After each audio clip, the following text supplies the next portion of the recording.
عبد المنعم كوستو.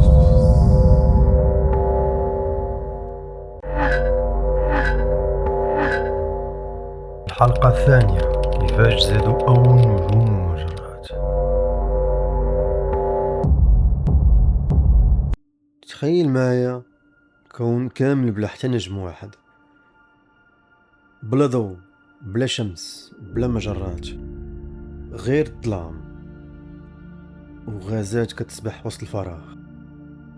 ولكن كيفاش خرج أول ضوء في الكون؟ وكيفاش تزادت هاد نجوم المجرات اللي كيعمروا السما اليوم؟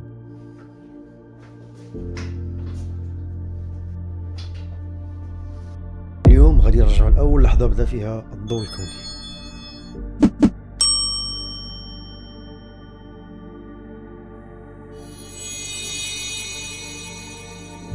من بعد الانفجار العظيم الكون بدا كيبرد شويه بشويه، وتكونات اول الذرات الهيدروجين والهيليوم. ولكن الوقت طويل بزاف ما كان حتى شي نجم، كون كان بحر هائل من الغازات غارق في الظلام.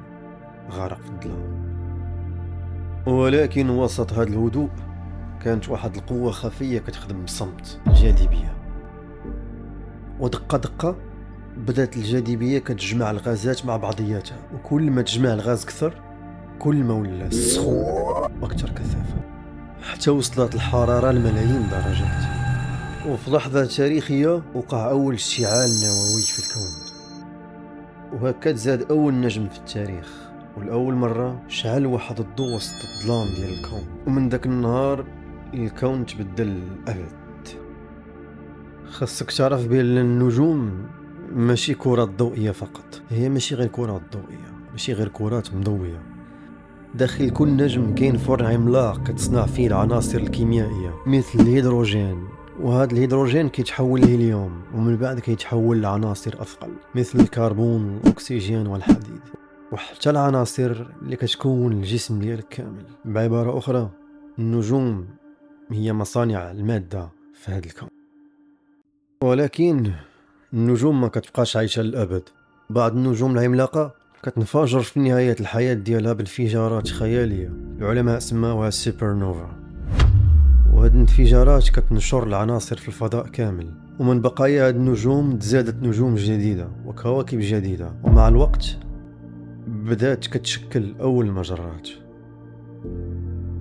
وحده من هاد المجرات هي المجره اللي عايشين فيها اليوم، واللي سميتها درب التبانة. وسط مليارات النجوم كاينه الشمس الصغيره، كاين نجم صغير اللي هو الشمس، حولها كيدور كوكب صغير سميتو الارض. وفي هذا الكوكب الصغير ظهرت الحياه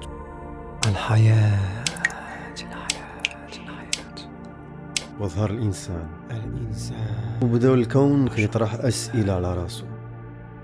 كل نجم كنشوفوه في السماء عنده قصه اقدم من الارض نفسها، والضوء اللي كيوصلنا من النجوم راه سفر عبر ملايين السنين. بمعنى اخر، ملي كنشوفوا السماء بالليل حنا حرفيا كنشوفوا الماضي. كنشوفوا كيفاش الكون كان في الماضي. وكل مره كترفع فيها راسك للسماء راك ما كتشوفش غير نجوم بعيده، راك كتشوف صفحات من تاريخ الكون مازال الضوء ديالها كيوصلنا بعد رحله دامت الاف او ملايين بل ومليارات السنين.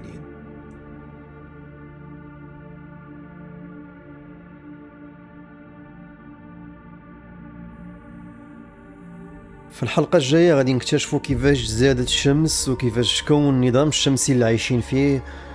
فإلا كنتي كتحب أسرار الكون، مرحبا بك في قناة عبد المنعم كوزموس.